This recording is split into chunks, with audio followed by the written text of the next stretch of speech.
This is Road to the Golden Door, where we unpack the proven success formula straight from the minds of Golden Door winners, uncovering the motivation, methods, and the mindset it takes to become an elite performer in door-to-door sales and in life. This is Road to the Golden Door. Now, here's your host, Mikey Lucas.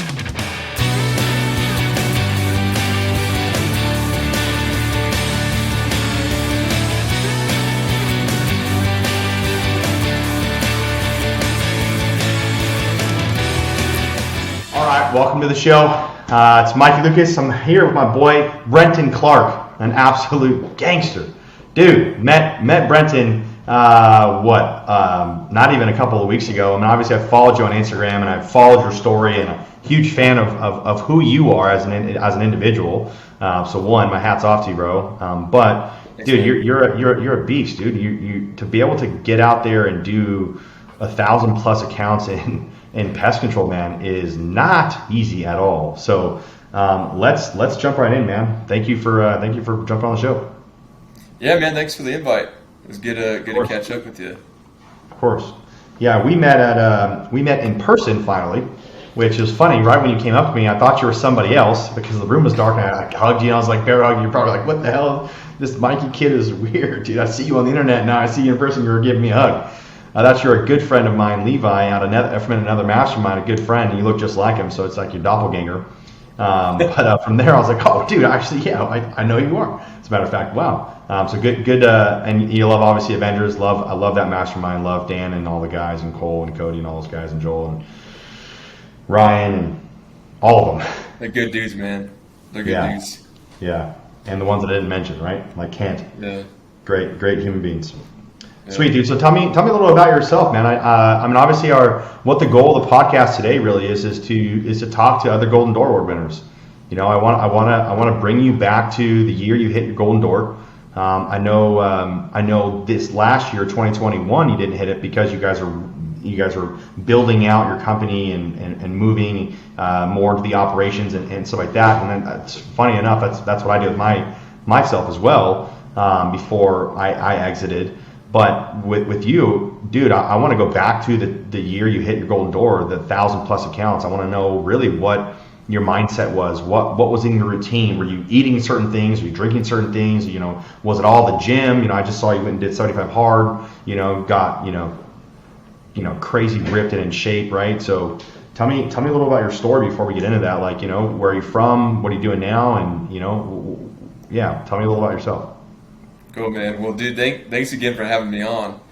It's a pleasure to be able to chat with you today, brother. Of course. It's a long time in the making, man. I've followed you for a long time on Instagram and seen you on the Door to Door Experts for a minute, but it's good to finally meet you in person.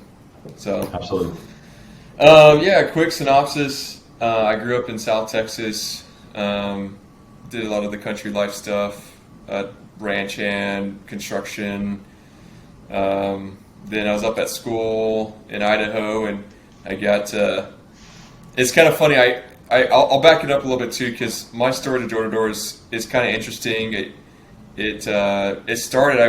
I got back from serving a 2-year mission and went to school in Idaho, and I was studying mechanical engineering. And I remember being in the gym all the time, and people always hitting you up trying to recruit you, and It's funny, I was really against doing door-to-door in general just because of the stigma behind it. You couldn't go to the gym, go to campus, anybody without saying, hey man, like you trying to sell this summer? Just the vibe. Looking back on it now, I understand that it was more of an ego concern, more than anything. But so I was doing engineering. I was absolutely broke. That's the story that led into it. I didn't sell for the first year, I guess first 2 summers since being back or being up at college. And dude, it's like your typical story, man. I was studying engineering. If you know anybody in an engineering degree, they have absolutely no life. You get to, I don't know if you realize there are limits on tutoring hours, and I maxed out those limits. I think people think that I'm smart. I like to say that I'm just a hard worker, and I just plowed my way through the degree. I started there. I worked at an insurance agency. It was just strict cold calling, truckers and farmers to sell farm insurance and truck insurance. But I kid you not, it got so bad that I was riding my bike all year round through the snow, summer, everything, just because there was no money to go get gas. There really wasn't. And you get to a point in your life, especially as a college student, where you're thinking, do I overdraft my account buying this McDonald's Happy Meal, or do I actually go make some money? And I felt like it was a big transition for me at that point, just because I felt like no one should have to live that way. And I felt like, I think it's more of like a confidence thing within myself, knowing that I knew that there were a lot more opportunities out there where I wouldn't have to be so stressed financially, even being in college. So that was the motivator. And I had a lot of good buddies who sold. I ended up going with the one and only Aptive Environmental to start out my pest control career. I love my time at Aptive. Really great people there. Really great people.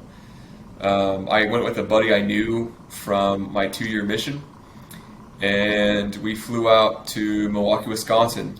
Now that story in itself is really interesting, because I get really almost emotional thinking about that first year. That first year and that fourth year when I hit Golden Door, did 1,000 accounts, because that first year was a really interesting year for myself personally. It's a really big transition state where I knew the guy I went out to sell with, but he was the only guy on the team that I knew. And he was married, so we didn't even get to live in the same apartment. I lived with 3-4 other random guys who became really good friends. But that was a part where I was just so filled, Mikey, with just insecurity. I don't know if you've ever been in that situation where I just felt like I didn't really fit in high school. I didn't really fit in at college. It's just a weird environment going to that college itself.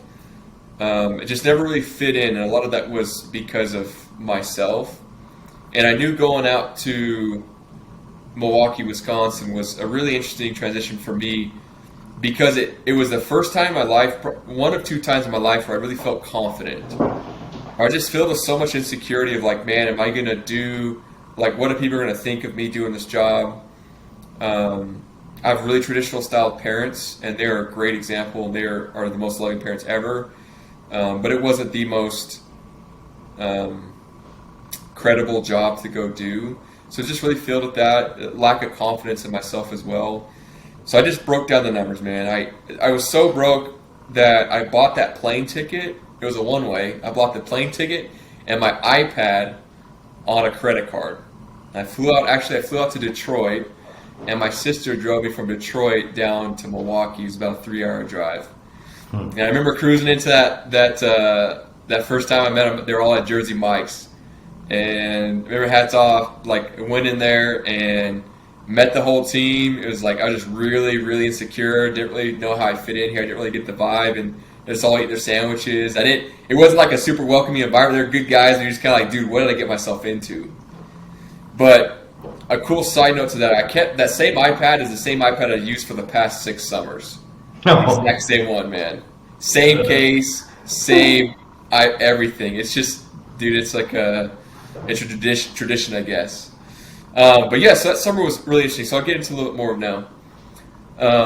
My sister dropped me off. I was in Milwaukee, met my team leader. It was the Brigham, Lindsay, David Dane's Empire. They're active, great leaders. And they showed me the ropes. I remember my first day, that whole first week, you're just like, what am I doing? The thought of your idea, I don't know if you ever felt this with Mikey, about, do people really buy this at the door, always crosses your mind. Like, are people really signing pest control contracts at the door? It's so far-fetched, because people, it's just so unbelievable the amount of money people are making in this job, just to think like, hey, you can make this amount of money. So on that plane ride out, I realized I need to do 120 accounts, at least 120 accounts, to pay for my next 2 semesters of college and my next 2 semesters of housing. I was like, if I can do 120 accounts, I can make this and I'm good to go. So the first week goes in. We'll hit it head first. The first week goes in, you absolutely suck. 1-2 days without doing it. I mean, it's embarrassing. It's so funny looking back on it, just how far you progress. It's such like a tender time. Mikey, you go back 10 years, brother, and your first summer selling door to door, you're just like, man, look, tender little Mikey, no facial hair, probably long, freaking jacked, man. You're like, dude, I'm gonna go sell some contracts door to door. It's a really interesting vibe, and it's such an interesting thing to think about when you're that young. And I remember I was with my team lead the first day, and I remember him closing his first account ever. And once he closed the account, I got ecstatic. Like, seeing it in person, you really start to visualize. You're like, this is done. And I went over there. I don't know if he ever remembers this, but I went over there and I jumped up and I grabbed the basketball rim in the driveway of that house, just like with excitement. I was like, people buy this at the door. And ever since then, he let me on my own. I was doing it. You know, you stumble. I remember the excitement as a young rep was, hey, dude, like, I got them to the agreement. It wasn't like I got them through the agreement. I got them to the agreement. You know, you like start counting your little wins, and then you start picking it up, and you start hitting. You're like, hey, I actually sold one today. You go the next day with baling. I sold 2 today. You sell 0 the next. You know, you go through it. But I'll tell you this, Mike. The time at which it switched for me was, it was about 3 weeks in. It was a Saturday, and in pest control, Saturdays are half days. And I hit 5 by 2 o'clock, and that's where you get picked up for lunch. And I don't know what it was, but ever since that set, and I could picture the cul-de-sac, and I could picture the house in my mind, the exact house. And ever since then, like, I realized that you count up the money, and you're like, dang, I made a lot of money today. And something in my brain just switched. Like, it just switched. My buddy came rolling in his like old 2000 Volkswagen Jetta, this janky old thing, picked me up. I sat in the back seat just looking out the window, like, man, I could do this. And ever since that, it switched. It was no TV during the summers. I wasn't watching. Well, to be fair, we didn't have a TV in our apartment. That's just kind of the vibe of it. And there was no TV, so we didn't watch any TV. I got obsessed with the training. It was read the manual every day. I would do my morning routine, read the manual. I would meet up with my team lead before the meeting started. And then we'd go to the day. I'd meet up with him after the day. Like, we'd get back to our night training. I'd meet up with him again to train. And I just got really obsessed with it. And I know, dude, I know you hear this a ton, and I don't like saying things that are overused a lot, but understanding what it means to be obsessed with the training needs to be broken down. Because what that takes is not just what you're doing, but it's also what you're not doing through that learning curve. Because the 2 best things that ever happened to me my very first year that projected my career, my door-to-door career, was, number 1 was the obsessiveness with the training, and that's a lot of credits that to David Ains and Brigham Lindsay. But number 2 is not having a freaking car. Dude, it's the best thing that ever happened. You just get dropped off, and then you just get picked up whenever you get picked up. You stash a lunch in the bush. I mean, you're getting into houses to go to the bathroom. I'm like coined the past 6 years, Blueberry Chris Cliff Bars. By 2 o'clock cliff is what I called it. I'd pack one, man, every day in my back pocket, hit it up 2 o'clock, get that spike of energy, and I'd go till 3:30 till I had lunch, 30-minute lunch, back on the doors, right? But not having a car forces you to make the best of every situation, because there was no backing out. Like, you had to make it happen. You're not going to just go cry to your car partner or this and try to get them. It just doesn't work that way. It doesn't work that way, right? So yeah, man, like, after that first year, so we cranked it out, man. I had a wonderful team, great team leaders. Those guys were really slinging accounts. It set the bar really high for me. My first year, I serviced 437 accounts. That was back in 2017. You know, I was on cloud 9. You make over $100,000 as a 20-year-old. That's impressive. And you're like, hey, dude, like, this is it. Like I said, it starts going. You start going. And I think the cool thing about that, to kind of make a big loop to the beginning, was there's not a lot of things in my life that I'm great at. I'm good at a ton of things.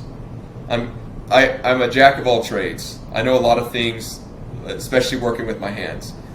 But one of the things I'm really great at is slinging pest control door to door. Heck yeah. And it makes you feel really good. Like when you find that confidence within yourself, it really, really gets you excited, especially if you're coming from a guy who never really had that confidence growing up. So yeah, after that first summer, you make that money. I got slammed with $26,000 in taxes. I didn't know anything about LLC. I didn't know anything about taxes at all. I got hit with some self-employment tax hard. I always lived pretty frugally, so I didn't spend it. I had it, but it was a good segue into my second year. My second year, we went out to Baltimore, Maryland, recruited a team, and sold with Aptiv again. Super fun summer. That market's super tough. We sold the upper DC part. Hats off to anybody selling in that market. It's a market that you really, really have to be on your game with. That was my first summer. First year rep. My first summer, first year was in Baltimore, DC area. Dude, how was it? I got my ass kicked. Did you really? Oh yeah. What was so difficult about it for you? I got dropped off in the middle of Baltimore trying to sling alarm systems. I bet. Yeah, I mean, if you haven't knocked in Baltimore, dude, go out there and knock. It was funny. I actually just got. I'll let you keep going, but I just got back from Baltimore yesterday, and I went to some of my old territory and saw some of the accounts that had my alarm systems on it still. And I went and sat on the curb of where I remember crying at for the first time as a first year rep. I probably shed another tear. It was it was how do they say that word? Nostalgic or whatever. Nostalgic. Yeah, it was. So you then went to Baltimore, DC area. Yeah. Then where were you at? Yeah, so recruit a team. That was a really good wake-up call for me. I did about 500 accounts that summer with the team. Like I said, it's really difficult. The DC market itself, I think our demographics are a little bit different. Since the nice thing about pest control, there are no credit checks. So you're looking, and you're not looking to more of like crime-related areas. You're probably going the other direction, middle class, upper middle class to rich. And yeah, that was a really good experience. It chewed up a lot of rookies of mine and a lot of the other teams there, and it really just helped me realize and get more serious about recruiting. So I think when you do your first real big year of recruiting, you're just like tapping into just your warm network. Like, who do I know? Who did I grow up with? Who did I go on a religious mission with? Who do I know from college? Blah, blah, blah, blah. You just go. And I think you recruit more for the number there rather than the actual position itself. So I remember taking out some friends that probably shouldn't have even come out, but I was just really excited about it. So that was a really good pivot year for me too. I really loved my time with Aptiv. I realized I wanted something a little bit long-term. I knew that if I could sell and recruit, I wanted to do it for myself. The idea of why should I spend my best year selling for someone else was kind of coined through my transition period. So then I went to a different company and I did an equity model. And I then opened up that third year. I just did a trial period with them, and I went to Oklahoma City with this company. And I hope open up a branch for another equity partner, just so I can get my feet wet, get more introduced to this company, see if it's a good fit for me. Oklahoma City is a really cool market, man. I love selling in the South. People in the South hate bugs. It's hot. There's just tons of just. People just need it. It's such a necessity down there. People need pest control. So yeah, I went to Oklahoma City my third year. Had a great guy. That was one of my favorite teams I've ever had. Was that year. Had some really, really good guys behind me. That year was actually a really big foundation year for me on the future leaders throughout my growth. And it was really cool being with them the first year. Did 658 accounts that summer. Led a team. Oklahoma City is a really cool market. It's funny, every Saturday at noon, they do a test for their tornado sirens. So every Saturday, 12 o'clock, the sirens are going off, just making sure they're working. They're working. Wow. That's kind of funny. For how long? It's not very long. It's probably like maybe, if I remember right, maybe a minute, if that, maybe 5 minutes. Can't remember. It just goes off, and then they test it, and you go on your way. First time I ever heard not tornado sounds, but that like it didn't freak me out, but I was just like, what the heck is that? Was the call to prayer the call to prayer when I was in Ethiopia, and I was just like, whoa, what? Like I thought it was like a tornado or something else. I didn't know. I mean, like I knew about the call to prayer that Muslims do, but I didn't know it sounded like, it doesn't sound like a tornado. I'm not like comparing it to that, but it was just like a citywide sound that you're like, wait, what the heck's going on? Yeah, it's a bit alarming, dude, if you don't know what it is. Yeah, like a tornado. Yeah. Sandstorm. Yeah, for real. Huh. That's funny. You get 658 in 2019. So you're on upward trajectory here. Yeah, 437, 500, 658. And then I went home that season. I just got married, actually. I got married in 2018. So, it was kind of funny. So my 2018 was actually the Baltimore year, but my wife and I did our whole engagement over that summer. And we saw each other twice, and that was to propose and to take pictures. And if I don't put a plug in here to my wife, I need to now. That woman is an absolute saint. Don't you worry, we'll get there. I was a fanatic, man, and I even we'll get to that point because I'll bring it up. Don't worry. It was a huge part for 1,000 accounts too. So yeah, we finished that summer, and I was like, all right, let's go do my thing. So I partnered up with these guys, super great partners, really good experience for me. I opened up 2 locations, 2 branches. One was in Virginia Beach, Virginia, and in Richmond, Virginia. So those are the 2 locations. Everything was set up. Everything's good to go. You're recruiting a tons of teams. You know, I've got 2 main teams set up, 2 big teams. I have one of my good buddies. His name's Josh Harden. He opened up Richmond for me, and I ran the team in Virginia Beach. About the first of the year, this is 2020, we had everything set up and going. I'm getting ready to drive out. This is the beginning of March just to go get everything set up because so on the ownership side, it's a little bit different. I knew I had a lot more responsibilities. You know, I'm coming out a month early. We've got vans showing up that need decals. We need warehouses picked up. We need furniture bought. We need apartments set up. There's a lot of logistical things you've got to get done before the reps get there. But the kicker, man, the cherry on top is it's COVID. So not 2 weeks later, yeah, man, you invest all this money in, everything's ordered. I'm like 2 weeks away from driving out to Virginia Beach, and boom, COVID happens. March of 2020, it's all shutting down. That's wild. I almost forgot about COVID already. Yeah, yeah. Looking back at it now. Yeah. But had great support system around me. Had two great partners that really helped. Super experienced guys that helped me feel very confident about what we were doing. We committed to it. Yeah. We're going out. The thing I really love about pest control is it is very recession resilient. Mm. The cool thing about Virginia is there's a lot of state legislation on pest control, especially before a home is bought, sold, or built. They do termite inspection reports. They need termite treatments. So it's a necessity out in Virginia, which is great market. Very blessed that we chose that market. But at that time, you don't really know, right? So, kid you not, man, back to my wife. We actually had just bought our first duplex, and she was living in one side of it, the basement. I went over to Walmart on University Parkway in Provo, Utah. I loaded up about 3 months worth of food and water. Say, hey, if this all just hits the fan, by the time I make it back, here's 3 months worth, man. I got cans, like water. It was everything. We're like, hey, we're going out, right? And she was super supportive.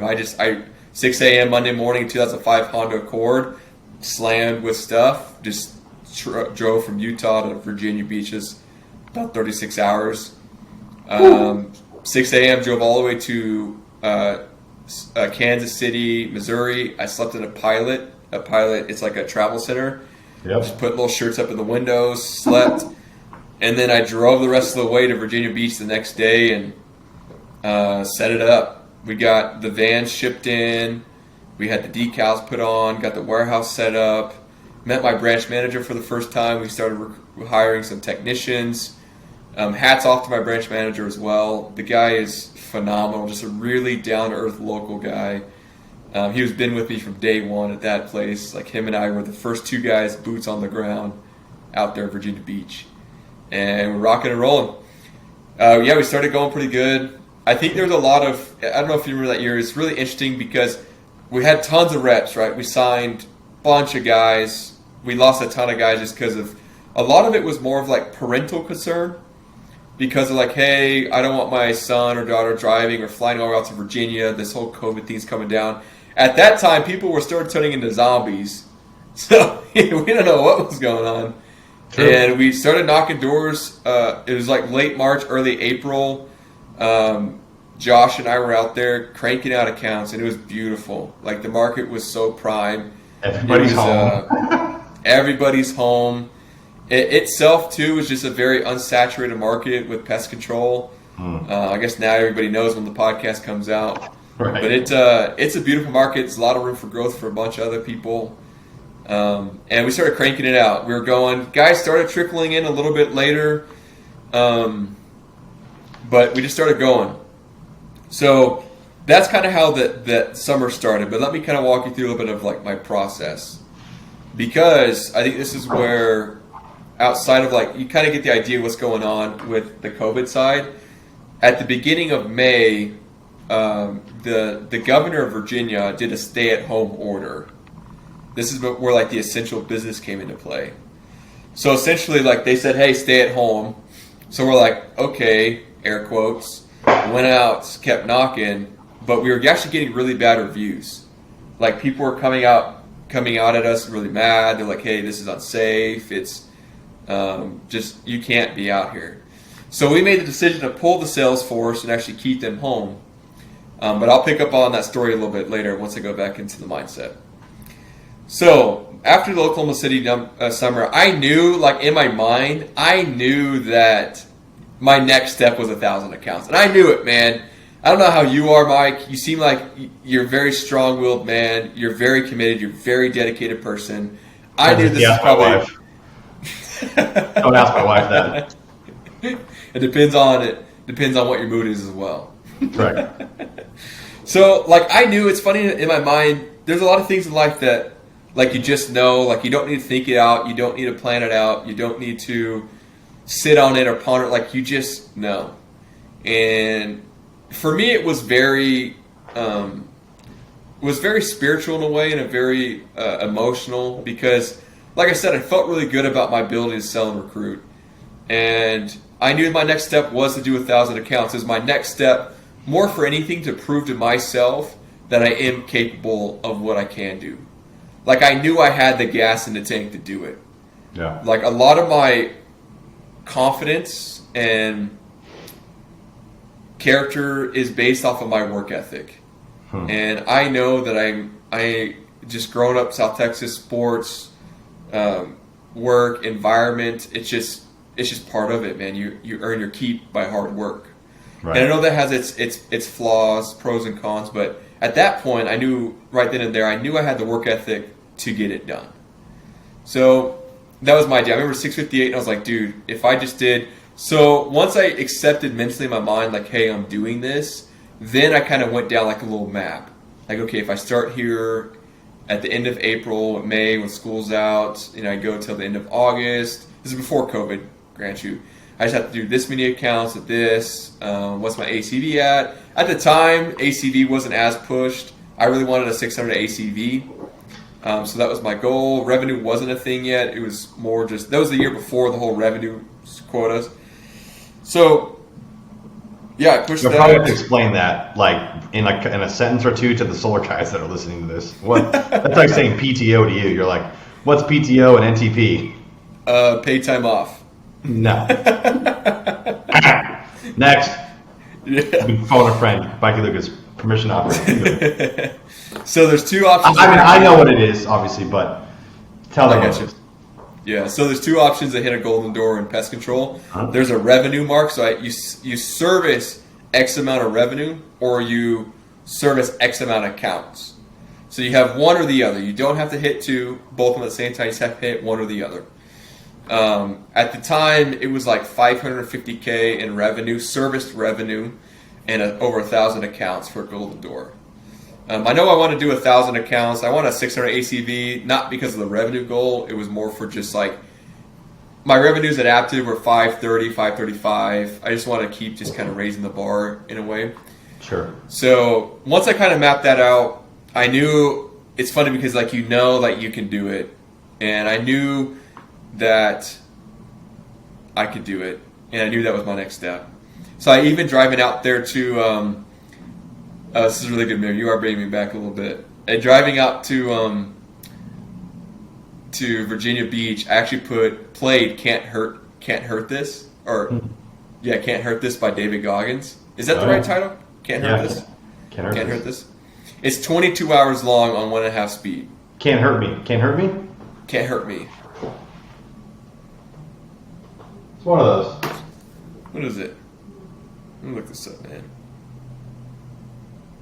Can't hurt me. We gotta get this right. Can't hurt me, David Goggins. There it is. It's right here. Can't hurt me. Yeah, can't hurt me. There. Yeah, can't hurt me. It's 22 hours, 1.5 speed. Cranked it out. Yeah. And that's a phenomenal book. Like, I think one of the big things about selling 1,000 accounts, I don't know if you want to get into like actual like fundamentals of this. One thing I will say is perspective. Like, understanding your hard is a lot harder and a lot less harder than someone else's hard. Yeah. And David Goggins, he presented that and illustrated that and explained that perfectly. And that was the book for me to listen to right before the summer. Because you realize we really get in a state of mind of, you get in a really big victim mentality, at least for me, myself, where I'm like, oh, like, woe is me, pity me, I'm being slighted here. But realizing that when you let go of the victim mind and realize that there's a lot of other people out there who have been through harder things than you have, it really changes your perspective. Right? And I think holding on to that, what David Goggins refers to it as is at the cookie jar. And the best advice I can give anybody wanting to do and hit a golden door or anything just grand in this life is by doing hard things. I just finished at my last book, The Power of One More. The idea of inconvenience is so important. And I understand it's not very accepted today with the transition of our societal beliefs, no matter where you stand on the political scale. But understanding and really harnessing the power of inconvenience and doing hard things is so important for your growth.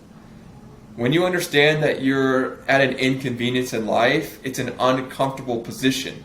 And if you're in an uncomfortable position, there's an opportunity, one, either you are growing or you have an opportunity to grow. And that summer, like going out there, man, was the hardest thing, top 3 hardest things I've ever had to do in my life. And Mikey, I get really geeky about this, kind of like what I was telling you down at the Whitley, is I really enjoy talking about this experience with people because it's hard to understand what it takes.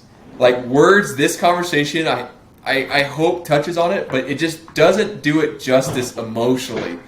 To understand what these guys do to hit a golden door.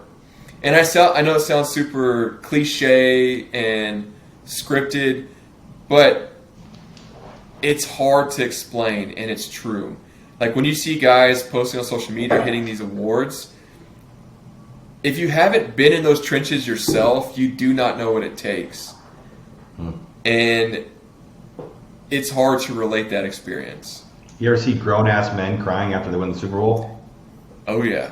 Every year. That's what it looks like. Yeah, man. But, like, what does that feel like? Let's hear it. That's the hard Tell part, me. man. And that's And like I said, I don't say this, Mike, I know you know this, but anybody listening, I don't say this to be like, dude, Mikey and I are better than anybody else. I promise you, Mikey is a dang good freaking solar salesman or salesman in general, and probably a top echelon. But he's not the best. And a guy like you understands that you aren't the best. There's always room for growth. Correct. Right? And so we don't sit up here saying like, hey, like we're doing something best. But I hope you guys feel, or at least you, Mikey, you feel that anybody can do this. Anybody can do this.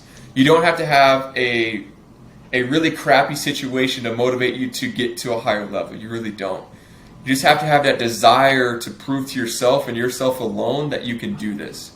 Intrinsically, you have to feel that this is what you want to do.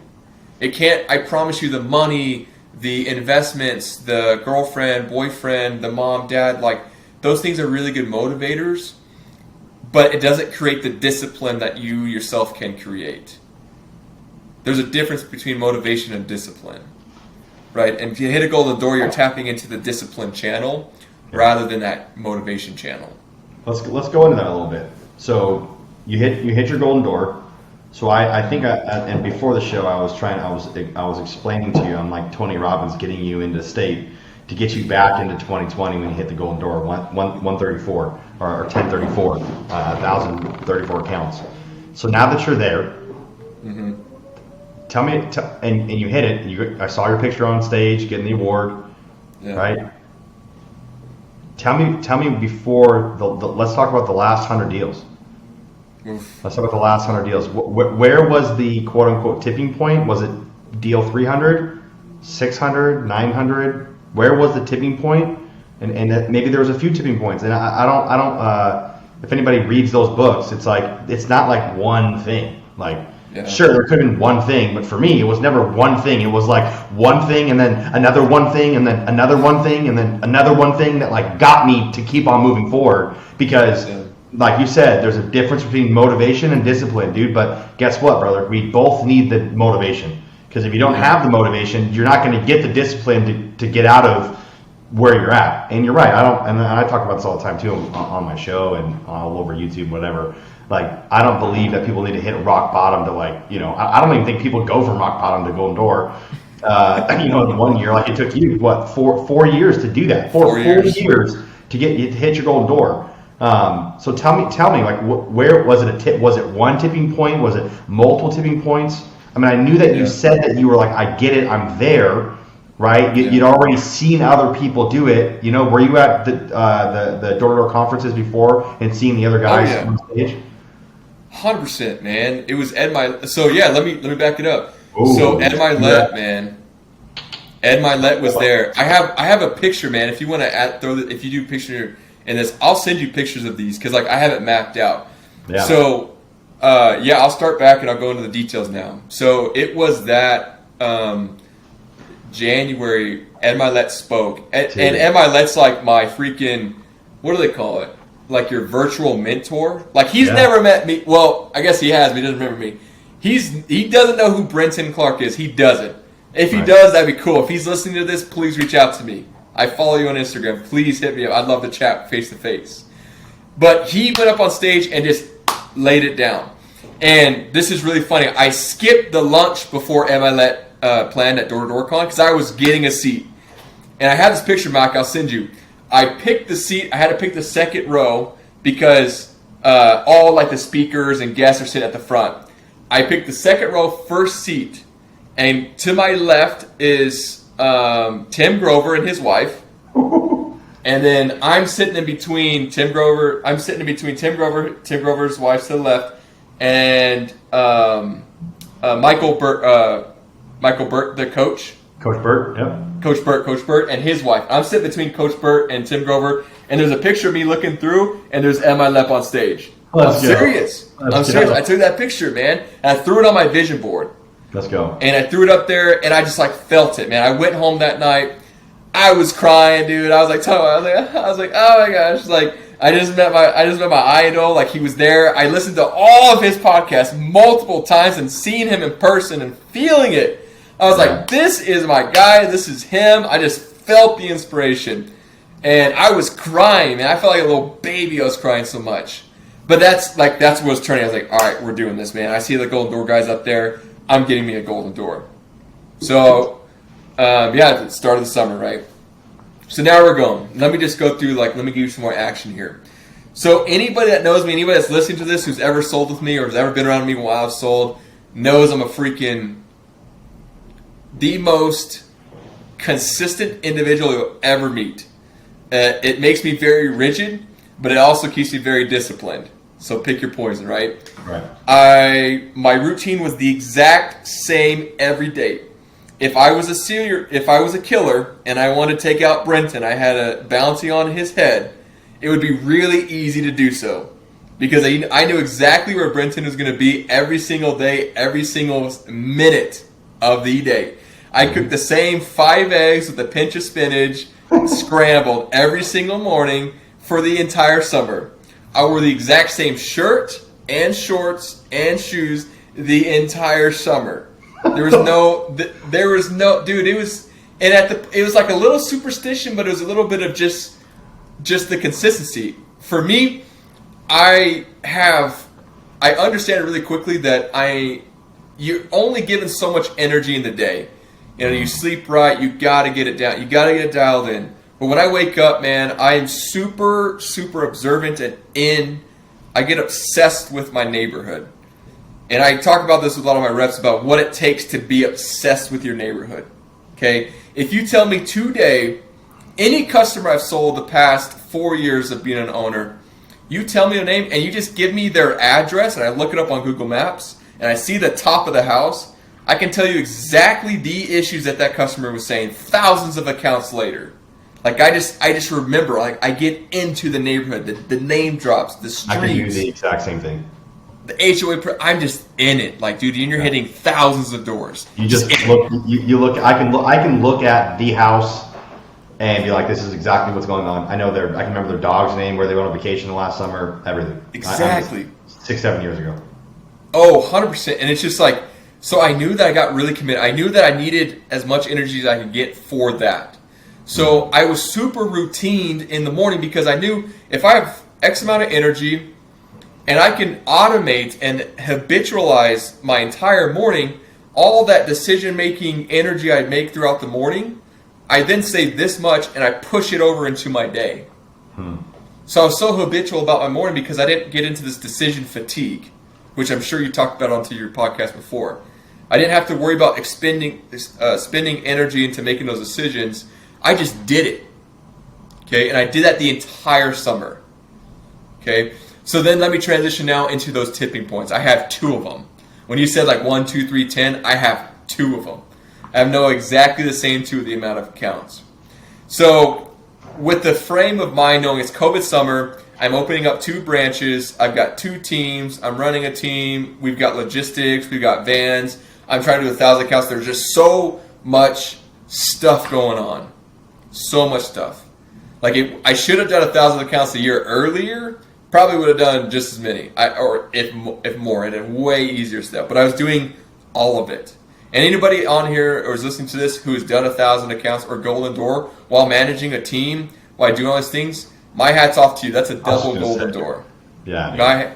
People don't understand the guy going out there just slinging accounts by himself. I'm not discrediting any of that. You guys running teams and organizations and with all these responsibilities still hitting Golden Door, hats off to you. Kudos to you. That's way more difficult to do. For real. So with the idea, that was my routine. I would do that routine in the morning, and I'd go out with my same-day technician. I'd ride out with her. And I'd ride out to the technician. We'd start cranking out accounts, 3, 4, 5, 6 before lunch. I would sell one.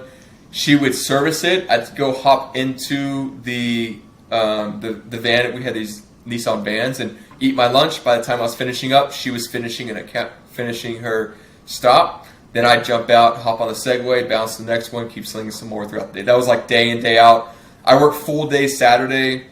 Like I said, I'm not the most skilled guy. I am not the smartest dude. There's probably better ways to sell, better closes to use. But like I said, I was working all the time. The only way I was able to do that was because of the leaders I had in place to run and just self-manage themselves. It was really impressive I got really blessed with the amount of guys I had, the quality of guys I had for the summer. So with that in mind, moving forward, Virginia gets shut down for in beginning of May because of the stay-at-home order for 2 weeks. So we were out 2 weeks. I'll tell you, Mike, I don't know if you know, most people don't know what these things are, but phone books. Like, I was like, I gotta get 1,000 accounts. So I had guys in my living room in our apartment. So I was like, hey, everybody wants to come, let's do this, we're here.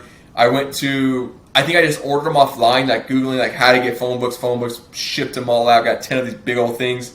What I would do is I would just go through last names.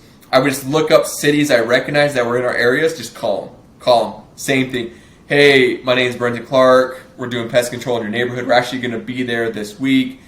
Blah, blah, blah. Go through the pitch just on the phone, and going through it. It was really difficult.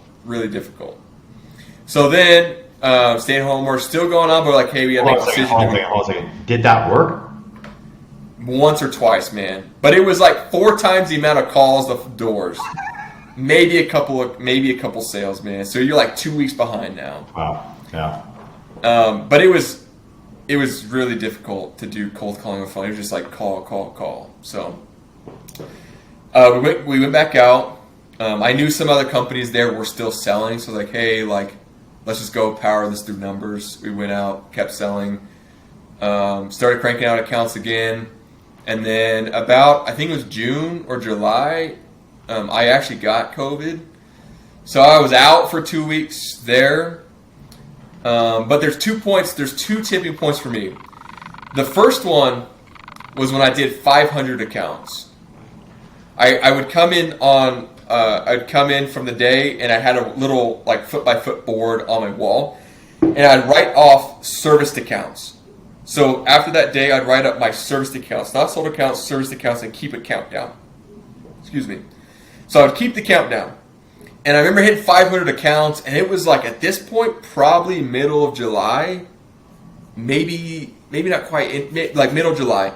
And I was like, dude, I've been here for like 3 months. I've only got 500 accounts. We've been shut down for 2 weeks. I've had COVID. Like, I was like, that was a tipping point for sure.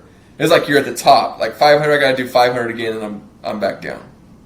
That one was difficult, but it's just kind of like I said, that the habits and the consistency and the diligence. Like, it was just like, just go to bed, wake up tomorrow, rinse and repeat. Right?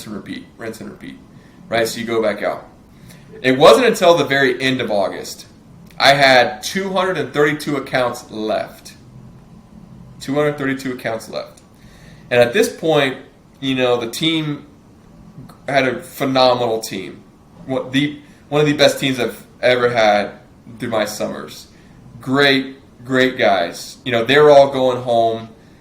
Everything had been pretty systematized, oiled out, but as end of August, I had 232 accounts to go. And I have a picture too that my technician actually took of me of that day. It's nothing like to write home about. It's just like, it's a picture of me standing on a curb, where she took a picture of me. I was standing on the curb and I'm looking down on my iPad. And I remember thinking, if I'm jumping back into Brenton's mind at that time, I remember just feeling the anguish and the pain and the discomfort and the just fatigue of the summer with that day. I remember looking at the picture and I'm like, dang, like I still got a whole mountain ahead of me. Right? So I had to do a transition. I transitioned out. All my guys pretty much went home from Virginia Beach. So my wife and I, we drove up to Richmond, and I was going to finish out my last 232 accounts there in Richmond. But it gets even better, because when I go up to Richmond, it's tough, man. Like, it's a new place. You got to get acclimated again. I mean, it's only an hour away, but you're just feeling it out. Like, it's a different vibe. You got more of a DC influence. You got less Southern hospitality of like Southern Virginia and coastal Virginia. And it's feeling it out. And I remember my very first day, I had my wife drive me out. And I went back this last year, I took a picture of the cul-de-sac, and I took a picture of the street sign, because if you want, like, so I can relive this experience. And this is going to sound very, very cliche, but my wife drove me out, and we pull into the neighborhood, and we pull into this cul-de-sac, and it's like gloomy. It's like that gloomy day. It's like, is it gonna rain? It's probably gonna rain. Do I really want to be out here? Everybody's gone home. It's just my wife and I. And she drove me out. We had one car. We had this 2005 Honda Accord. And she pulled in the cul-de-sac. And I broke down. Had started having a panic attack. Wow. And I was like really freaking out. I've never had a panic attack in my life. I don't really feel like I suffer from a lot of anxiety and depression too much. But I felt it then. Just like the weight of your chest. The just pain in your lungs. And the sinking feeling like I've got to get out and go do something really inconvenient and hard. And it sounds super cliche, and I know, like I said, it's not. It may look and sound weird, but like if you've been there, you've felt this. You know what I'm talking about. I know what you're talking about. So, and I remember looking to my wife super seriously. And I was like, having this panic attack. She's the nicest, most compassionate woman you ever meet. She was like, let's just go home. Like, it's okay. But she didn't do it in a malicious way. She didn't understand. And I just remember looking at her with like watery eyes. Get out of the car. That's the best thing you could have done with it. Get out of the car. Yeah, and I just told her, I was like, Carolyn, you have to leave me here. You have to. Like, and it was like that serious, but like no smile. And I got out, dude. She drove away. Like, seeing that car drive away was like, get dropped off at college, or like seeing your girlfriend drive away for the last time. Yeah. It was tough. I just saw it until I left that in the gloomy, foggy distance. And there I was. The same iPad 4 years later, got a little friend. I got my Segway, got my 2 o'clock Cliff, and we were out, baby. We went out. Yeah. And just started cranking it out. Like, you get it under your belt, you get the confidence back. You're like, hey, plus it's the end of the summer. Everyone in Pest knows, hey, dude, everything's super saturated, and it's just going and going and going. But, yeah, we hit it. Just cranked them out, 232 accounts in about 3.5 weeks. I just wanted to get the hell out of there was the main thing. Everybody was home. It was the end of September. We're going into October, and I had a goal, 232 accounts. I had a great – my wife actually flew back to Utah about a week later. I just stayed with my same-day tech on an air mattress. Same habits every single morning, gym, 4 eggs, everything, just did it. And just the habits kept me, man. The habits, the consistency kept me. I knew if you it takes 26 days to form a habit. It takes 1 day to break the habit. I just kept the same thing. And you feel the resistance to doing it because it's a new change. I call it a pattern interrupt. Like, when people are in a funk, I tell them to interrupt their pattern, because your brain naturally falls into patterns of least resistance. Right. You get it? So I was indirectly going through a pattern interrupt that I didn't want to go through, but I knew I had to keep that consistency. I keep the same habits, and if I did it, just kept going, man, just kept going. Wife went back home, rode out with, this time it was Alex, phenomenal tech, was a trooper, man. We were doing 10 to 15 counts a day. We're cranking them out every day. And yeah, man, we cranked it out, hit 1,000 accounts, went back down to Virginia Beach. Alex came with me. I'll never forget, man, I hit 1,000 accounts. It was like 11 o'clock. I don't know, and you're doubting yourself the whole way. I was at 999 accounts. I'm like, oh, great. Am I even going to get one more? And you're just like, you don't know what to do. And it was like a 10 o'clock on a Saturday. I hit the 1,000th account, snapped the picture, blah, blah, blah, blah. Like, hey, we did it. And then I get back in the van. Alex starts counts. He's like, now what? Just keep going. So we knocked a half day Saturday. It was my first one the entire summer. And got off at 4 o'clock and went to Buffalo Wild Wings, and it wasn't like a sense of relief. It didn't feel like, hey, we got it, we did it. It was just kind of like a duty. Like, I felt a responsibility to do it to myself. Like, I committed to doing it. So it wasn't like the relief. It wasn't like this, like, I think people expect it to be a relief. Like, hey, you got there. You hit it. Man, it was all about the journey. Like, I don't think about that 1,000th account I sold. I think about 232 left, 500 accounts, COVID shutting us down, cold calling, the long hours, the sun, the rain, the broken segues, the people screaming at you, the cops being called. Like that's what I think about, because that was the fun. That was the journey, man. And you just hit it. So I just did it. I had a couple more days left, so I went out, sold some more accounts, and then went back home. And it was a wild summer, man. Dude, that's freaking awesome. Absolutely love that. I want to talk about a few things that you said. One is that you kept saying obsessed, be obsessed, and I've read the book Be Obsessed or Be Average by Grant Cardone probably 19 or 20 times now. One of my absolute favorite books to read, especially that helped me get out of that, was that pattern interrupt from my old life. That was that first book that I read that really got me there. You said that you were obsessed. You're obsessed with training. You're obsessed with your routine. Obsessed with discipline. Obsessed with just going out and doing it, right? The same thing over and over and over again. You're obsessed. And there's a difference between it's an attribute that I see in all these top performers, like yourself and the other guys and girls that I've interviewed, is that you guys are just all obsessed with just getting out there and doing it. And it's not this glorious, which is funny because I think people, the listeners that are not Golden Door Award winners, I think they need to understand this. It's not this miraculous, fourth quarter Brady comeback and we're all excited when you hit this thing. It's kind of just oh, all right. You get into flow state and you're just go, go, go, go. And you're for me, it's here I am 10 years later of just go, go, go.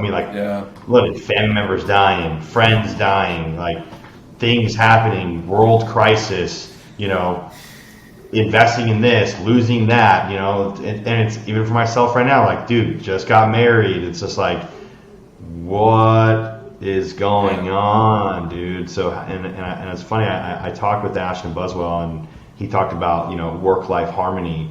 And it's really cool to see how you were talking about with your wife, how she was such a trooper inside of especially that year. But before that, to be able to hit that, I think it's super important. I want to talk a little bit briefly about what life is like now, and obviously you guys won as a team. You and your wife, you guys won as a team. You guys got that award as a team, as a unit. But I want to talk about a little bit now, and I'll go right back into it. But just briefly, what is life like with your wife now? After she's seen you hit that, and how has that really changed? So I don't want to go necessarily too deep into it, but what is now that your wife has seen you say, I'm going to go and get this? Is that? Obviously that's every woman's dream. That's an ambitious guy, but then they don't realize that, I was watching some TikTok last night on the plane, and it was and of course I'm it's some Jordan Peterson TikTok about wanting to, wanting to, that women want this man, but then don't realize how much it's going to take to get to a point where they have, they have, the man that's out hitting 1,000 accounts, right? So, how do they get to that point? But yeah, dude, I think it's pretty awesome. I love it. I love what you were saying there, that you're just a creature of routine, creature of habit, and we all are. That's what's funny is the guys and girls that are listening to this that are Golden Door Award winners, they all have a routine. That is a very consistent thing that I've seen. It's just freaking routine. Yeah. People like you and myself, they think I'm weird. They think we're weird. It's dude, but I track 70-80% of what I do on a day-to-day basis on a micro action because I think it's important. Even if I do nothing with the materials from that week, the data from that week, I think it's important because I'm trying to become the most efficient, effective, and productive individual that I possibly can so I can reach the goal. And I've got some pretty audacious goals. So tell me about the married life, man. What is it like now? Has your wife seen you change? You obviously have grown. You're a different human being now that you've hit the Golden Door. What's it like now? That's a really good question. Yeah, I think I would be doing myself a disservice if I didn't mention the role my wife played. I think, she was there for the 2018 summer for 658, and then the very next summer, was the Golden Door summer. So we've been married about maybe 2 years, 2.5 years, and I think there's a really big. I think my wife and I's relationship now, from the Golden Door event, is. I think it's really important that. And I'm no marriage counselor therapist. I'm not pretending to be, but if I could add some thoughts into that, is I think your spouse really wants to know, like you said, that they're married to someone who's ambitious, who's eager, who's excited about life, who really wants a better life for them. And I think my wife seeing me go through all that was really interesting, because I never felt once that my wife ever doubted me, and two, ever restricted me from hitting my goal. Because a lot of, I feel a lot of remorse for putting a lot of this work first before my family, my relationships, and that's a really important part of my life that I try to learn from. I know I'm still going to mess up that way, but I put this job, this company, this part of my life and career, financial career, over my family. And I miss a lot of events for my wife. I missed her graduation from college. I was in Baltimore selling because I had to hit the numbers, man. I missed. Yeah, I can go down the list. Did you miss your own wedding? No, I didn't miss my own wedding, thankfully. I'm kidding. Well, but I was through the whole summer, that whole Baltimore summer, I only talked to her on Sunday. We just texted throughout the week. We didn't call. I don't know about you, Mikey. The pitfalls to door-to-door pest control guys are, number one, girls, and number two, caffeine, staying up late. And I didn't talk to her. We just texted. I just couldn't stand the endless phone calls that you'd fall asleep to in the abyss of your pillow, to wake up the next day and do it again. It's just on Sundays, and she was super okay with it. It was during our whole engagement as well, and she stayed with me the whole summer till we got married. Even during the 1,000 account years, I was skipping her birthdays. It was in May.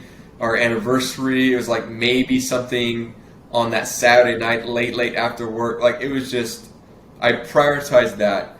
And I think being able to see how much she supported me really helped me to find the greater appreciation and understanding for my wife, because she was there supporting me and believing in me the entire step of the way. So our relationship now, every relationship's got its ups and downs and struggles, but I can only say that our relationship has gotten better because of the trust that we have for each other.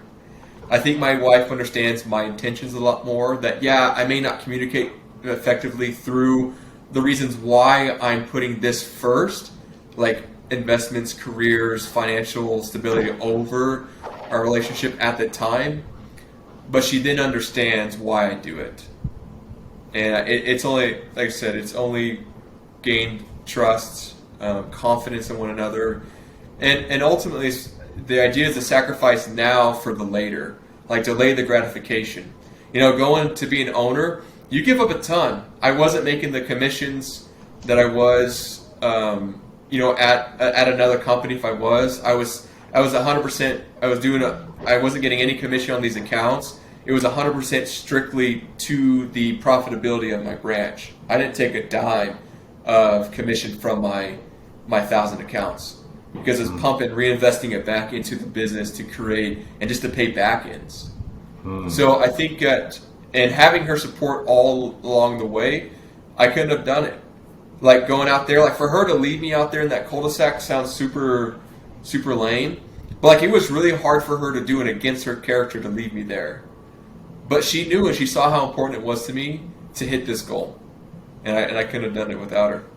I love that. I absolutely love that. I think it's so important to have a spouse, significant other, partner that is for your grind, your hustle. And I think it destroys men. I don't want to get political or whatever, politically correct and all this, but in this case, it's I don't want to get political, but I don't want to get into that too far. But it's one of the things that really, really frustrates me is how dude, and I'm all for women being, you know, the greatest thing out there. Like my mom, single mom, like raised, you know, kids after, you know, 20 years of marriage and like took care of business for us, you know. Love my dad too, but my mom, you know, she's a gangster, bro. You know, my hat's off to my mom, you know, and I'm all for women doing their thing, but at the same time, I think it's destroying men. I'm not saying that women need to be in the kitchen, in cleaning, like raising families. I'm not saying that by any means. I think we need to. I know we need to bring the family unit back together.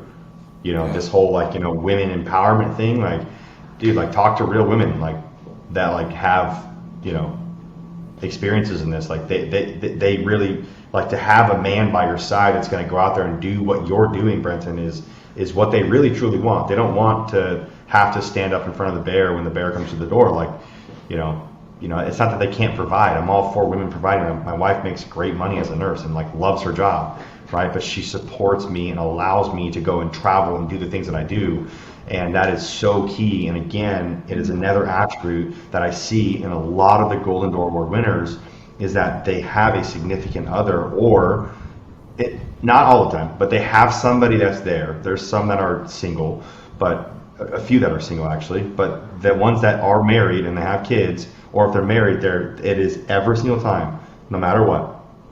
So if you're listening to this and you're not married and you haven't hit a Golden Door yet, your absolute non-negotiable, if your problem with whatever is going on, right, with this over-sexualized, you know, freaking society that we're in now, right? I struggled with it for years, bro.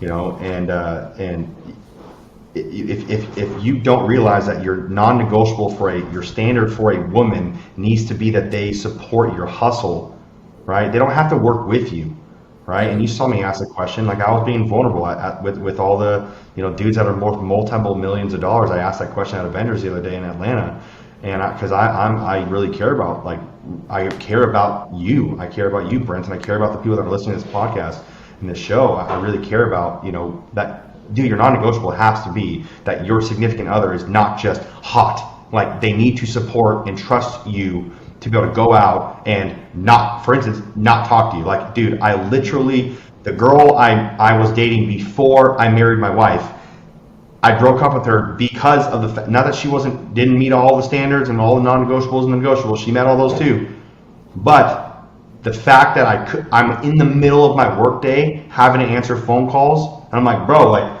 I don't think you get this. Like, you think that I'm not working or something like that? Like, what's going on here? Like, I'm working. I can show you. I literally clock in and can show you exactly what I did throughout my day. Like, I'm working 90 to 106 hours every single week. I can't get on the phone with you. You're throwing me off. Like, dude, like, and guess what? I'm only going to have to do this for another, quote unquote, back then, 10 years. Right? I'm 4 years out from that. Right now, 5 figures a month of passive income. Like, bro, I could stop working right now if I wanted to, but I want to make more of an impact. I want to go put up more solar panels on churches and orphanages and refugee centers, right? Like, there's more stuff that I want to do, which we need to go make more money and more impact and more connections like yourself, you know, to be able to do things like this and partner with and joint venture with to go be able to, you know, solve these world issues that we have, especially the one where men are settling for a woman or a girl even, okay, that is not something that's going to support them in their hustle. So I think that's really important that you married your wife and that she is that way. And if I could add, man, I think a big part of that, just to complement what you're saying, is understanding that, yeah, you need a wife that trusts you and supports you. But I also feel like you're saying equivocally on the other side, the way that your wife supports and trusts you is you supporting and trusting her. Boom. You know, 100% both ways. You know what I mean? I think it's easy for us guys, you know, we're very egotistic, we're driven, we're motivated, ambitious, like, yeah, like that's expected of us. But I feel like most importantly, you know, your wife has been very successful in her nursing career. My wife has got a really great career going as well. And I think that, you know, you found a lot of success with your wife because you support her in her career. Like, you're there, you're her biggest advocate in what she wants to do with her career. And I'm the same with my wife. You know, she started a business too, and it took some startup growing pains where she wasn't making any money. All we were doing is investing money into it.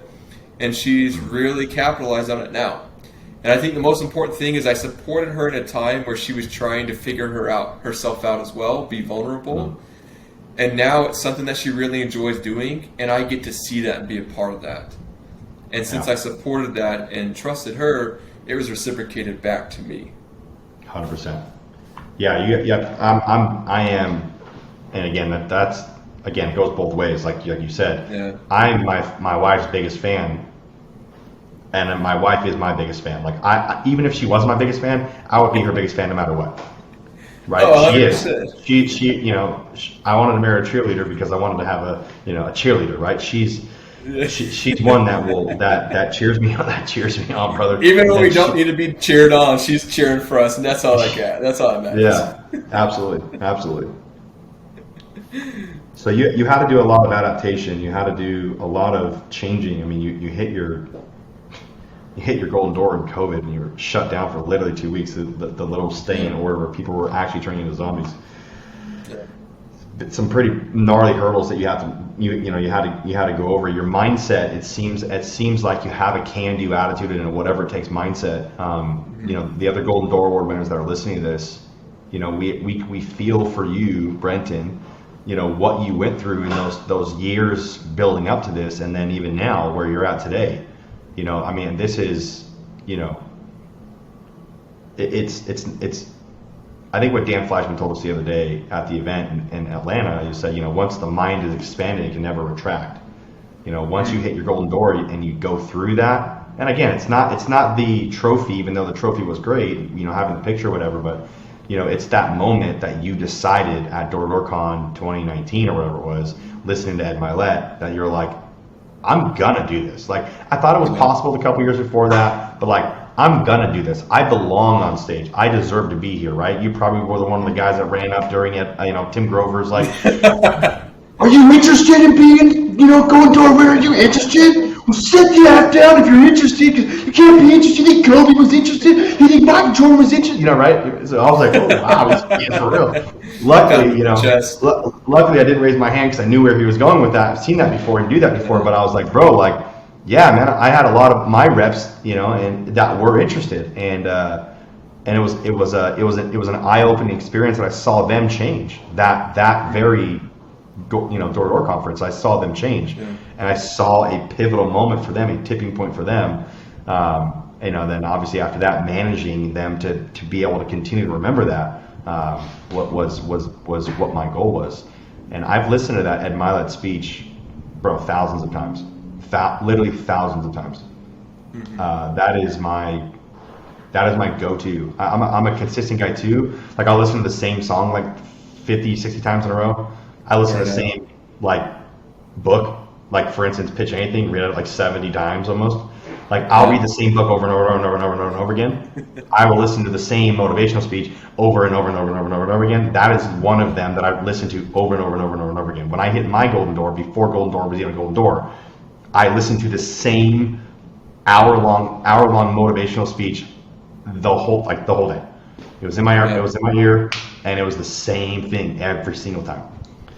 Well, I think you touched on a really big part that if I didn't mention would be a big disservice, is that mindset.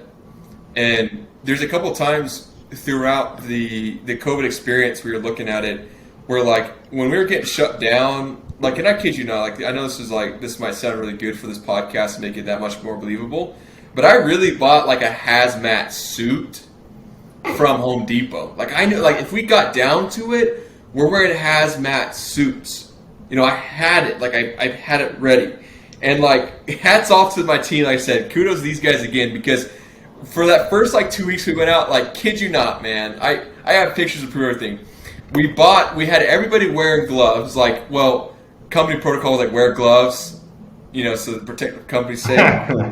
So if it wasn't, we were wearing, latex gloves. I bought a little carabiner with, a Was it at least black, or were they the blue ones? They were the blue ones, dude. Oh, dude, get the black ones, bro. What are you doing? No, think about it. But, at the time, everything was being sold out. There was, everything. There's no mask or anything. So we had those. I bought a carabiner, put a thing of Germex on it. I kept the thing of wet naps in my back pocket to wipe the screen off. And, dude, you can't make this up. We bought we were wearing masks, but it sucks. You need to see like the facial expressions, the nonverbal communication. We bought these little like plastic things. The sushi ones.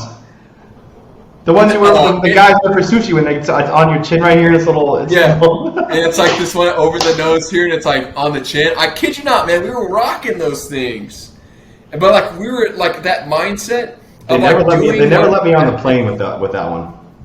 Oh man, dude, don't get me started, man. Like we were just so committed in our mind to get it done. Like it didn't matter, like because you have the thoughts of like, hey, I'm gonna, like, hey, like, is this the year to do this? Like in May, you're like 100. I don't even remember what it was at, but you're like not even on track. Like, hey, do I do it this summer? Do I just wait another year?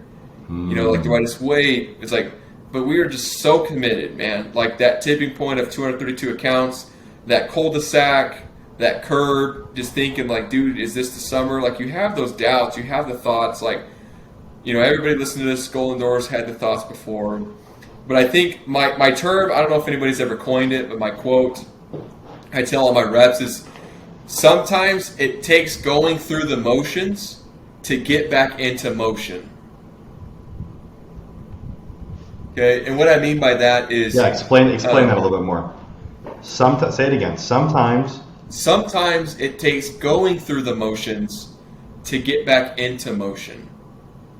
So it sounds kind of like, and I want you to explain this, a scenario, if you will, but it almost sounds like which I don't believe in this, I can't stand when people say this, but it's the whole fake it till you make it. Till you make it. I don't believe in fake it till you make it. I actually would rather you say this, which I want to understand what you mean, because the whole fake it till you make it is like, to me what that sounds like is like, yeah, I'm going to continue to shoot at the wrong basket and try to win the game. I'm like, buddy, that's like stupid to make it. Like too stupid and you still lose.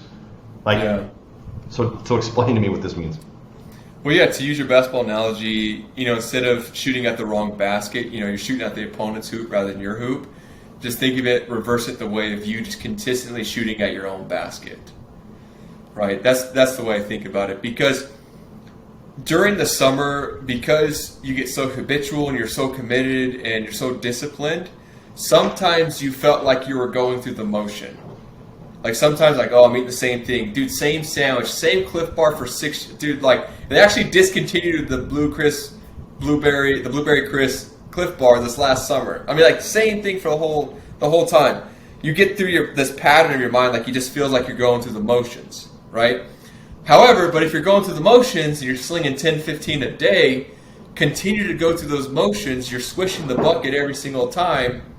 You gain a resilience to opposition when you keep going through those motions, right? So when new reps come out and they are kind of going through a wave, like just keep doing the fundamentals, keep flicking your wrist, keep guiding the basketball up, keep jumping, square up to the basket, keep studying the manual, keep putting the hours in, keep taking short lunches, keep going through those motions to then get you back in the motion of selling.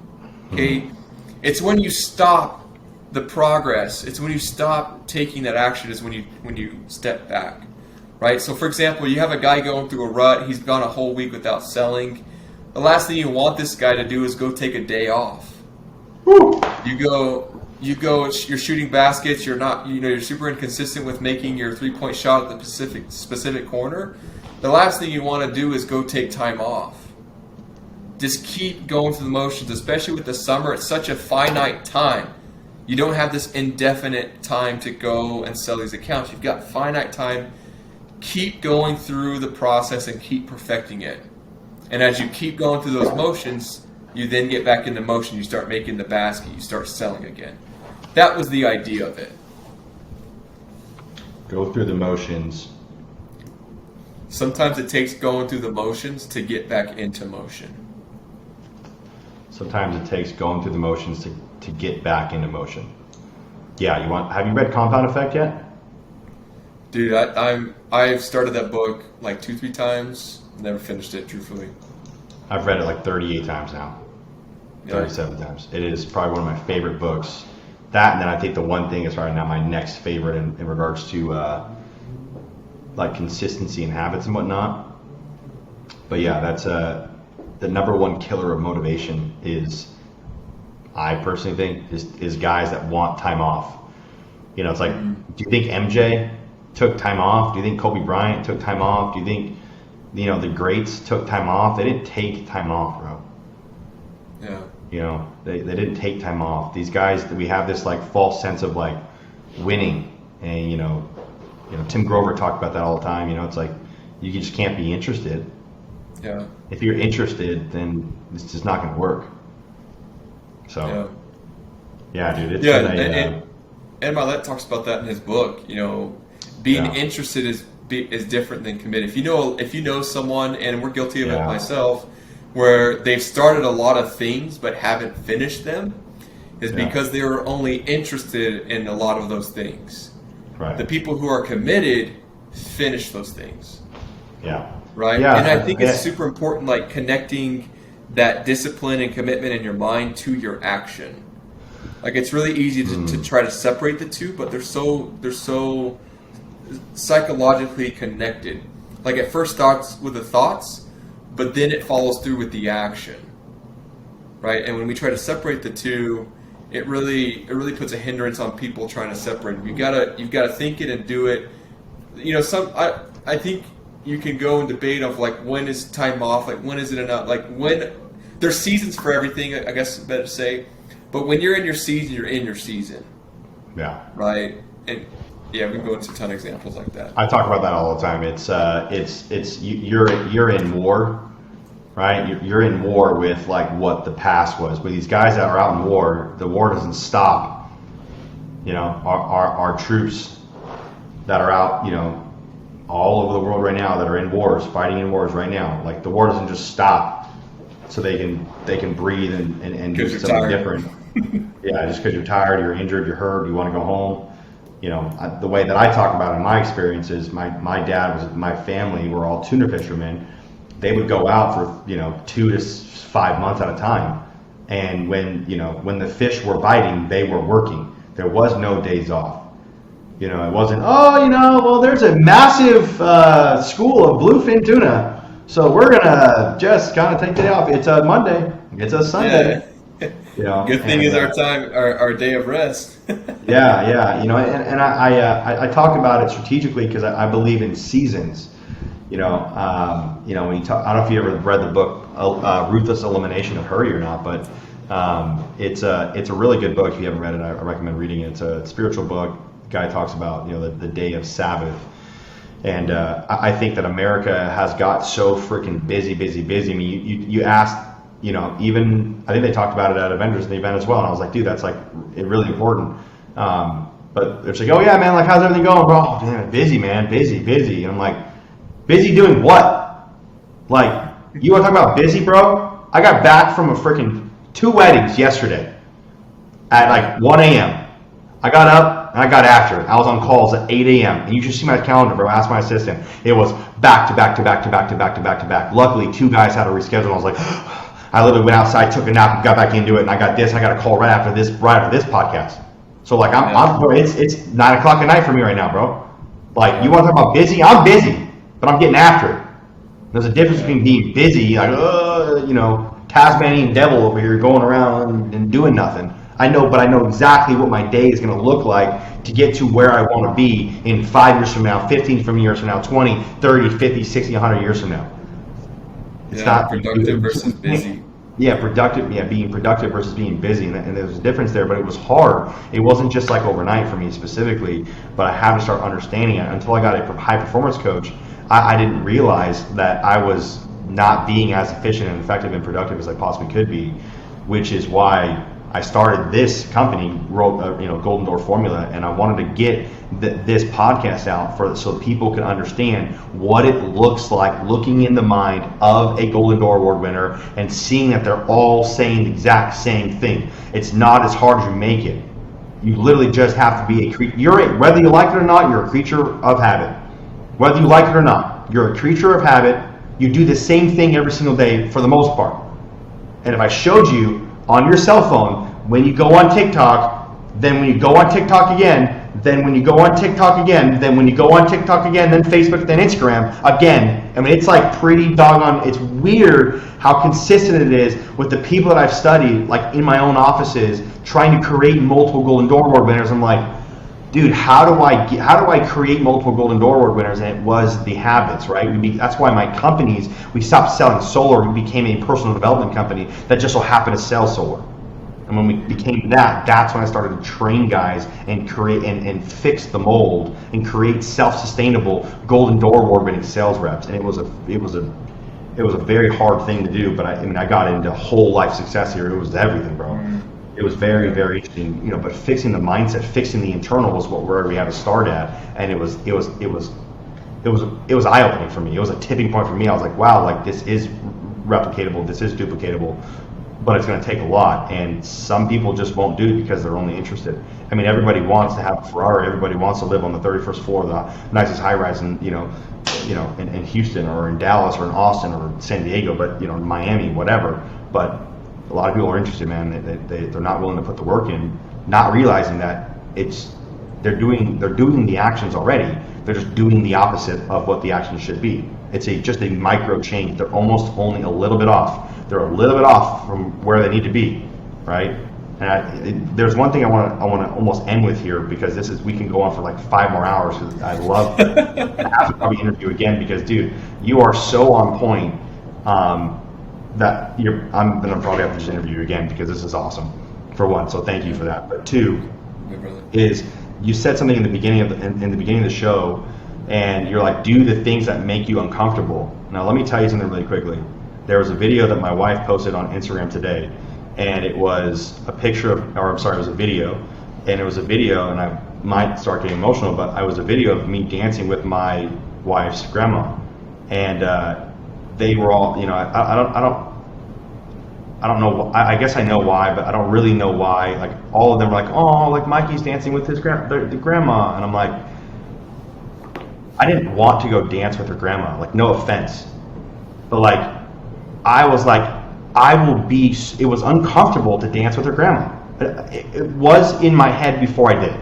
Me, I'm like really outgoing. Like, I'll go up on stage and grab the mic. I'll go do anything. Like, I wasn't really uncomfortable, but actually there was a second there, and you know what I'm talking about. There was a moment where I was like, don't do that. Like, don't go dance. Like, that's stupid. Like, why even dance with her? Like, whatever. But then I remember what I would do to dance with my grandma or my nana again. And I was like, I'm not going to live my life of regret. And I decided to stop living in regret 8 or 9 years ago. And I'm not going to live a life of regretting the fact that I could have done more, I could have made more, I could have given more, I could have loved more, I could have spoken more into people, I could have, went the extra mile, going and pick up the kid, brought him to the church, going and pick up the kid, brought him to rehab, could have, flown out to see my friend before he blew his brains out. I could have done more. I will never live in regret ever again. And that's why today 2 days ago, I went and danced with my now grandma, because I will never regret. I don't know if she's going to make it, bro.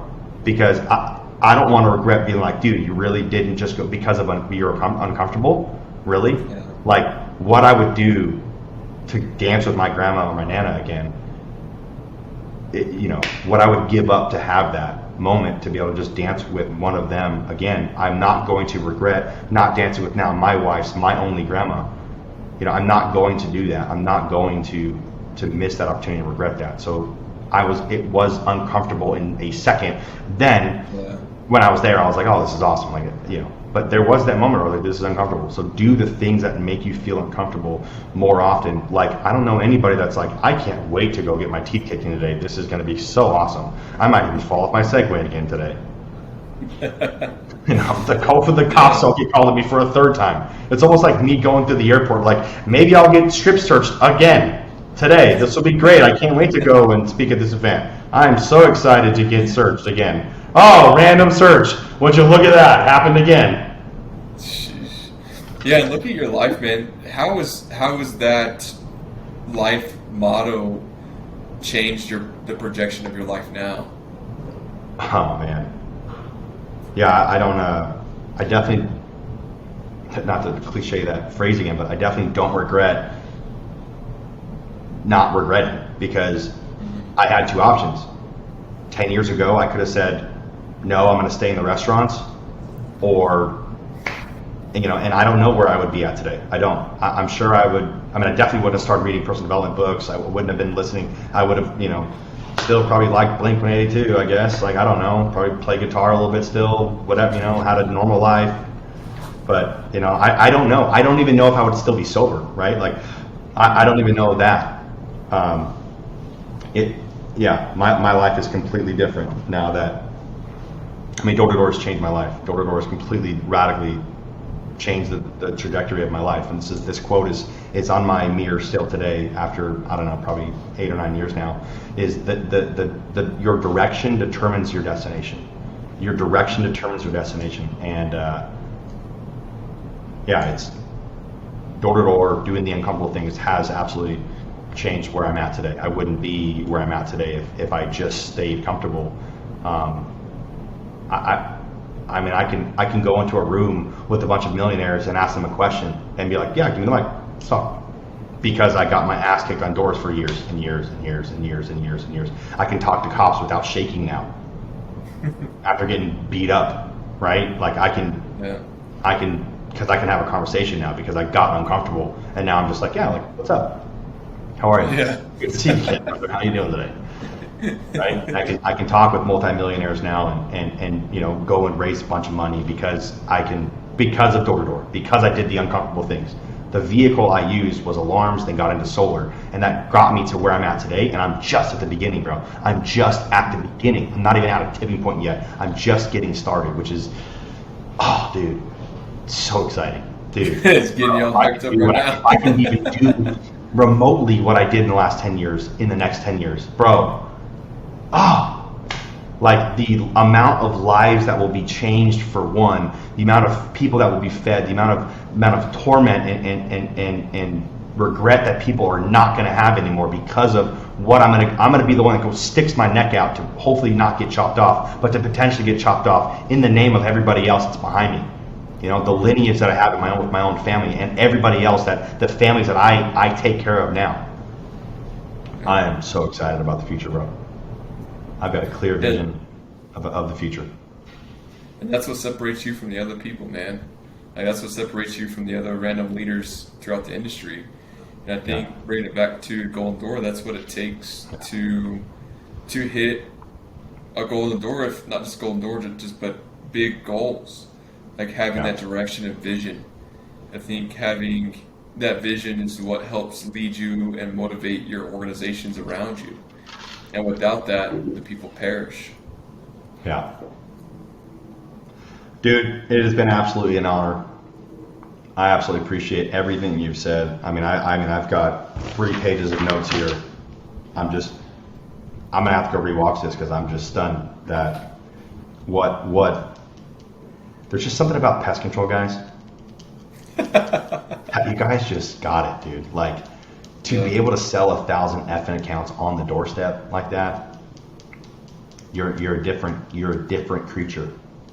Yeah. And it's fun to know that we are going to be friends for a long time, Brenton. Yeah, Mike. Yeah, I appreciate it, man. All the kind words. Same back to you, brother. I think you using this platform to reach out to all the people within the space. I think we look at this as salty old dogs, and realize it's fun to reminisce on our beginnings in the industry. And I think door-to-door gets a bad rep sometimes from the outside world looking in, but I hope this first-year rep is watching this and really just finding hope and excitement for their future. And my appreciation to you, Mike, for putting yourself out there and building a company around this Golden Door formula. It's what needs to be said and what needs to be heard. No matter if you're a first year, 6th year, 10th year, there's so much value that comes from what you've done with this organization. So thank you, Mike. Appreciate it, brother. Awesome, man. Well, to everybody that's out there, Brenton, if you had to tell them one tip of advice, what would it be? Golden Door specific or just in general? Just in general. Last closing words. Give them one thing. It's September 29th right now. Talk to the pest control guy that's ending his summer. Where are you at? Well, I'll talk in general and say be present. I say that because it's something that's been heavy on my mind. With this world and the way that everything is moving towards the speed and the convenience and accessibility, I think it's so important, and one of the most important things that we can do, especially for us young cats, trying to make and prove our name in this world, is be willing to go without your phone. Be willing to go without a convenience. Be willing to go and do something hard just because you can be present. I think when you can be present with yourself, especially with someone, but be present with yourself, understand how you're feeling, what you're thinking, what your direction is so important for you and your projection throughout the rest of your life. Our early 20s are a time that we can really make some great changes in our life. Be present with yourself and give yourself the grace to feel and be who you really want to be. I love that, dude. Thank you so much, brother. You bet, my man. Appreciate it.